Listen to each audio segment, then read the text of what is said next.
nouvelle vidéo et aujourd'hui on va parler de ma première semaine postpartum. Si vous n'avez pas vu mon récit d'accouchement, je vous laisse aller le voir, vous allez un peu mieux comprendre les choses.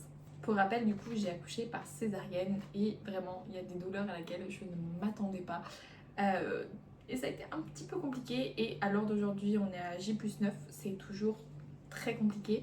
Il y a la douleur de ma cicatrice qui, bon, je supporte assez mal, c'est très compliqué encore pour moi.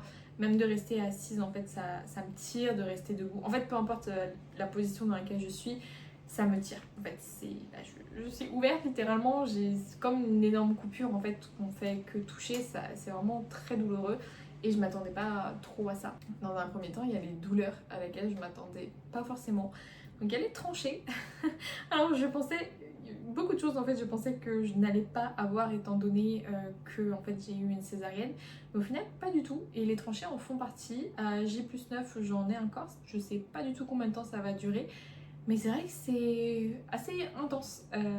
Après tout ce que j'ai vécu c'est rien entre guillemets comme douleur, mais c'est vrai que c'est vraiment pas très agréable et surtout je sais pas trop comment les gérer, donc j'attends qu'elle passe en fait, mais c'est pas ouf hein.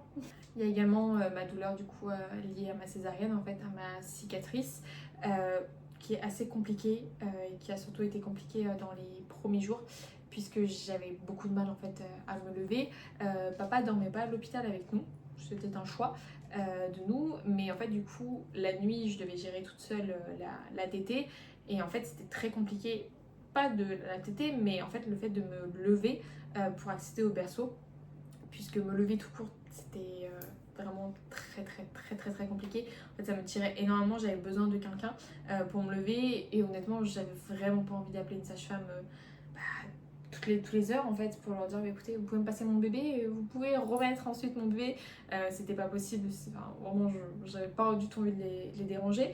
Donc du coup j'avais, vous savez, j'ai plus du tout le nom mais la poignée en fait au-dessus de nous, donc je m'aidais de ça, je levais le lit au maximum tout ça pour récupérer ma fille.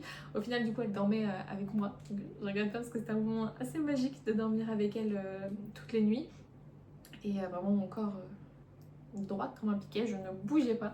Alors qu'habituellement je ne bouge pas extrêmement, mais je bouge un petit peu. Mais alors là, je ne bougeais plus quand elle était avec moi, mais c'était compliqué. Le fait de me lever, j'y arrivais pas. Donc la pesée, j'y assistais pas. Le bain, l'échange, tout ça, c'était elle qui le faisait dans les premiers jours. À J+3, c'est moi qui ai commencé à les faire. Mais c'est vrai que c'est compliqué, c'est très frustrant, on a mal, on peut pas se lever, en même temps c'est mon bébé, j'ai envie de le faire. J'ai eu des douleurs au dos aussi, à savoir du coup j'avais une sonde double J qu'on m'a enlevée le lendemain de la césarienne, donc déjà c'était très compliqué puisque je n'arrivais même pas à me lever. On m'a descendue en fauteuil, donc déjà que allongée j'étais vraiment pas bien, mais alors assise c'était un carnage, on a traversé tout l'hôpital, vraiment le brancardier s'excusait, c'était pas du tout de sa faute mais c'était vraiment très douloureux. Et surtout, je m'attendais pas à ça. En fait, on m'a assise, on m'a laissé m'asseoir toute seule. Je leur ai fait comprendre que c'était même pas possible de me lever. Donc de me lever et de m'asseoir, je ne pouvais pas tout simplement. Donc on est venu m'aider. C'est assez humiliant. Assez humiliant. Déjà de porter une couche, c'est humiliant, mais de se faire enlever une couche par quelqu'un, c'est encore plus humiliant. Et en fait, on m'a tout simplement introduit une pince pour me retirer la sonde, comme ça. Alors, à vif, si on peut dire. Donc c'était très douloureux, vraiment. Je vous laisse aller voir l'image d'une sonde double J. C'est quand même assez grand entre guillemets. Et ben je l'ai senti passer, ça a été extrêmement douloureux. J'ai hurlé. Il l'a loupé à 2 reprises. Oh mince, je l'ai pas eu. Oui, ben, je l'ai senti en tout cas. Ça a été vraiment horrible. Vraiment horrible. J'ai eu des douleurs au rein toute la journée. Ce jour-là, après ça allait mieux, mais du coup, ouais, c'était douleur de la cicatrice, les tranchées, extrêmement du mal à me lever, mal au ventre et mal dans le dos, enfin c'était tout cumulé, plus la fatigue, plus ma montée de lait qui arrivait à J+3, qui m'a fait extrêmement mal, à avoir une poussée de fièvre dans la nuit. Au début, pourtant, c'était bien passé, on m'avait dit waouh, vous la gérez super bien, c'est bien. Oui, mais il a fallu attendre la nuit pour que ça parte en énorme crise, à tel point que j'ai demandé si on pouvait me prendre ma fille en fait pour dormir un tout petit peu. Donc ils me l'ont pris 2-3 heures. Ça m'a fait tellement du bien. Mon Dieu, mais elle a pas bougé, elle a même pas vu que vous étiez pas là, vous, mais ça m'a... J'étais tellement mal. Ils m'ont donné un médicament qui m'a couché et ça allait mieux. Mais encore à l'heure d'aujourd'hui, j'ai ma montée de lait qui me fait mal. La vérité sur la césarienne, c'est que c'est douloureux. C'est pas parce que ça pas un accouchement par voie basse que c'est pas douloureux, il y a la cicatrice. Et chose à laquelle je ne m'attendais pas, c'est les pertes de sang. Je pensais naïvement que du coup je n'aurais pas ces pertes, que je n'aurais pas ces problèmes-là. Pas du tout, vraiment pas du tout. Bon, je suis peut-être juste bête, hein, mais du coup, et là, j'ai toujours des pertes de sang, c'est très compliqué, ça me fatigue énormément. J'ai du fer et du calcium à prendre tous les jours. Donc, qui aime pas prendre des médicaments, ça ne m'arrange pas, mais écoutez, c'est pas grave. Mais c'est vrai que ouais, c'est compliqué. Encore hier soir, j'ai fait une poussée de fièvre où je suis montée à 39. J'ai eu un petit peu peur. On m'avait dit surtout si vous avez de la fièvre, si vous vous sentez pas bien, si vous avez des nausées, vous venez. J'avais des nausées, j'avais de la fièvre, j'étais vraiment pas bien. Mais vraiment, c'était inconcevable pour moi de laisser ma fille. Puisque ces 6 derniers mois, à chaque fois que j'allais à l'hôpital, je ne rentrais pas avant une semaine ou deux. Donc vraiment, je m'imaginais les pires des scénarios en me disant bon, je suis pas bien, mais ça veut dire que je vais pas rentrer à la maison, que je vais pas voir ma fille. Et c'était niette. Donc heureusement, ça s'est calmé dans la nuit. À 3h du matin, ça a commencé, ouais, début d'après-midi, ça a été très compliqué. Je voulais plus approcher ma fille, du coup, j'avais peur de lui donner des microbes, tout ça, je sais pas. Donc là, ça va mieux, mais c'est vrai que ça a été un peu compliqué. J'ai eu très peur d'avoir une infection, d'avoir quoi que ce soit, mais ça va mieux. Ce que vraiment j'aurais aimé savoir par rapport en fait au post-accouchement, c'est que tout change. Forcément, on sait que tout va changer, mais le rythme, et encore, on a déjà commencé à trouver un rythme avec bébé, on s'est réparti en fait la charge de biberon, qui prenait les biberons à telle heure, tout ça, à savoir qu'on doit lui donner toutes les 3 heures. Elle a eu une grosse perte de poids à la naissance, donc c'était compliqué, on a encore suivi. Donc du coup on est vraiment toutes les 3 heures, on est carré, on a trouvé un certain équilibre. Mais c'est vrai que voilà, c'est quand même fatigant. Personnellement, je pense que c'est le cas de beaucoup de mamans, voire peut-être toutes les mamans, je n'arrive plus à dormir. C'est-à-dire que j'ai toujours un œil en fait sur mon bébé. Elle va à peine faire un tout petit bruit que ça va me réveiller, alors même que ça fait 2 heures que je dors. C'est instinctif en fait, je me réveille automatiquement. Il y a même des fois où je me réveille alors qu'elle n'a pas bougé, mais je me dis est-ce qu'elle va bien? Est-ce que je ne sais pas? Et puis je la regarde, j'arrive pas à dormir. Comment se détacher de ce tout petit visage? Donc c'est vrai que le sommeil, ça fout une grosse claque. L'allaitement aussi, je ferai une vidéo spéciale là-dessus, mais c'est vrai que ça a été très très compliqué pour ma part. Je l'ai très mal vécu, d'où le fait que je l'ai déjà arrêté à 9 jours postpartum. Mais ça a été très très compliqué et je pense pas que j'ai mal été accompagnée, puisqu'à l'hôpital, les sages-femmes, la conseillère en lactation, vraiment, elles ont été très présentes avec moi, vraiment très cool. Mais voilà, c'est pas quelque chose qui m'a forcément plu, et en même temps ça m'a pas forcément déplu. Mais ça a été très très compliqué pour moi. J'ai très mal vécu. De passer au biberon aussi, je l'ai très mal vécu, donc c'est un peu... Les deux ne m'allaient pas, donc maintenant on est au biberon et tout se passe beaucoup mieux. Elle prend du poids et la charge mentale s'enlève, même si du coup j'ai mes montées de lait qui me fait extrêmement mal. Mais c'est vrai que bon, c'est compliqué cette pression de ma fille perd du poids, il faut que je la nourrice, mais en même temps mon allaitement suffit pas, donc il faut que je la nourrisse artificiellement, mais en même temps est-ce que je veux que ça soit... c'est un casse-tête phénoménal. Il y a aussi les moments de doute, les moments de peine qui sont assez compliqués, puisque du coup moi il y a eu la perte de poids, tout ça, et on a voulu nous garder à l'hôpital encore quelques jours. On a pu rentrer, mais à condition de revenir le lendemain. Et si elle n'avait pas pris de poids ou qu'elle en avait perdu, on devait rester.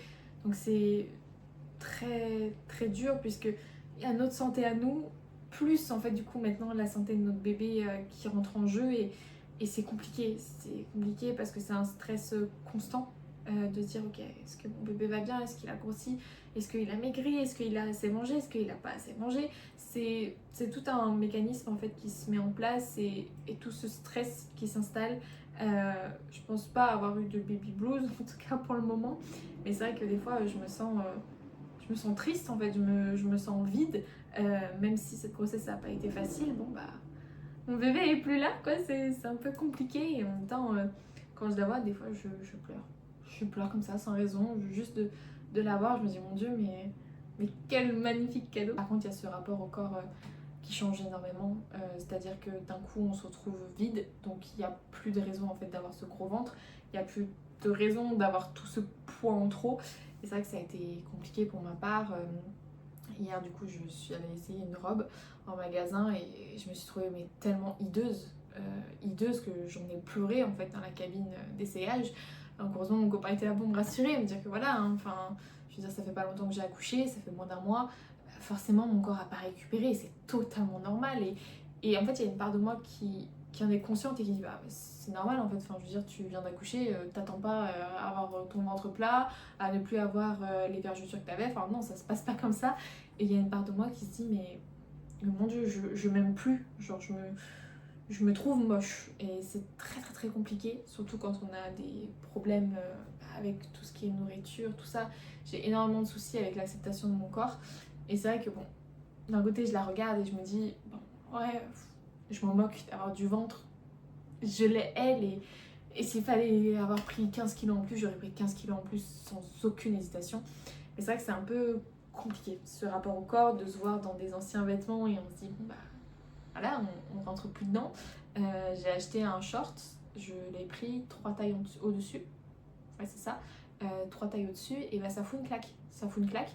Je prenais du 34 voire du 36 avant ma grossesse, donc j'étais pas maigre ou quoi que ce soit, mais voilà j'avais un bon poids on va dire. Et au final là j'ai pris du 40 et le 40 je suis un peu serrée au niveau du ventre. Et bah je me sens mal, vraiment je me sens extrêmement mal, je me dis merde quoi. Est-ce que un jour je vais retrouver mon corps? Est-ce que je vais me ressentir bien? Combien de temps ça va prendre? Est-ce que je vais m'aimer à nouveau? Donc c'est un petit peu compliqué quand même. Pour l'instant on est qu'au début, on a trouvé un certain rythme au niveau de l'alimentation. Voilà, on s'est réparti un petit peu les biberons, savoir qui prenait. Moi je suis beaucoup plus quelqu'un du matin. Je me suis toujours levée assez tôt dans ma vie, donc me lever à 6h c'est pas du tout un problème.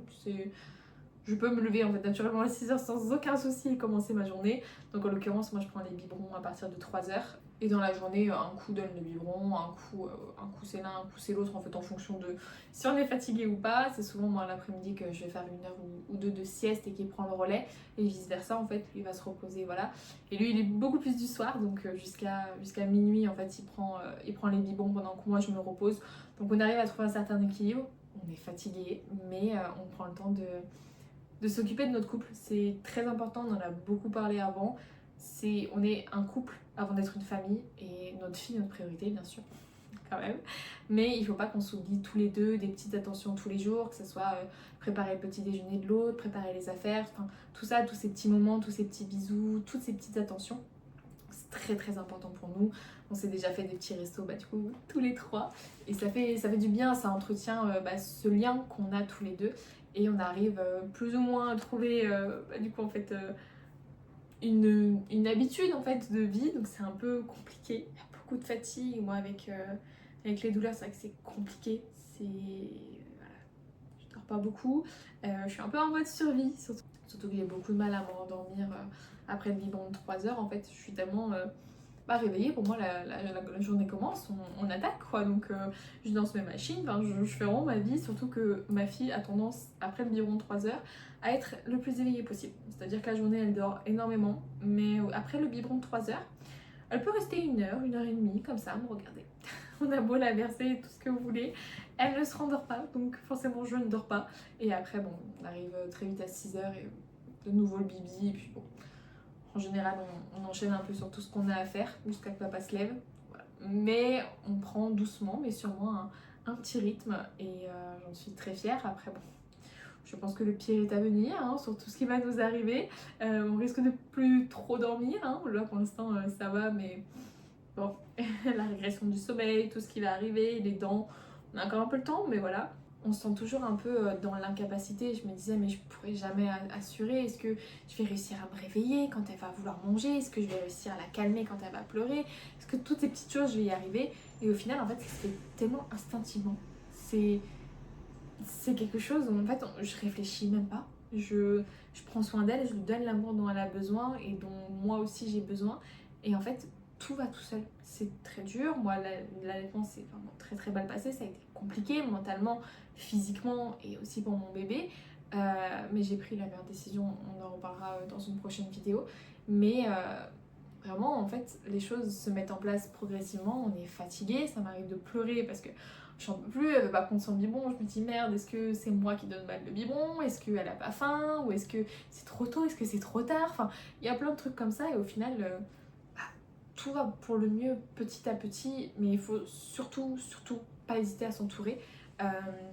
Je poste pas mal sur mon TikTok, donc si vous voulez vous pouvez me suivre juste ici, et j'ai plein de conseils de maman sur un tas de petites choses, en fait des petites questions qu'on se pose qui parfois sont totalement bénignes, hein. On se dit ah et ça, alors que c'est une question conne quoi, mais au final avoir les conseils de maman, de plein de petits conseils et de petites choses par-ci par-là qui en fait font du bien, et surtout si vous en avez l'opportunité, ce que j'espère pour vous, s'entourer du papa, et il y en a une connexion, et déjà le voir avec sa fille c'est juste incroyable, mon cœur fond à chaque fois, mais le papa est extrêmement présent pour sa fille, ce qui est normal, mais aussi pour moi, il me soutient énormément dans toutes les difficultés que j'ai pu passer, que ce soit l'allaitement, que ce soit ma cicatrice de ma césarienne, que ce soit les douleurs physiques, les douleurs mentales, tout ce que j'ai pu traverser, il est extrêmement là pour moi, et ça fait du bien d'avoir une épaule sur laquelle se reposer. Il faut pas hésiter, et si jamais vous avez personne, ne pas hésiter voilà, à partager sur les réseaux, à chercher des petits conseils. Il y a plein d'applications qui sont vraiment top, qui mettent en lien des mamans, et où en fait on peut échanger en permanence, et vraiment ne pas hésiter. Moi je sais que les sages-femmes, je peux les appeler à tout moment, je les ai déjà appelées pour un petit conseil, et vraiment c'est top, hein. Elles sont vraiment géniales, et on se sent accompagné et soutenu, et ça c'est top. J'espère que cette vidéo vous a plu, n'hésitez pas à mettre un petit commentaire, on se retrouve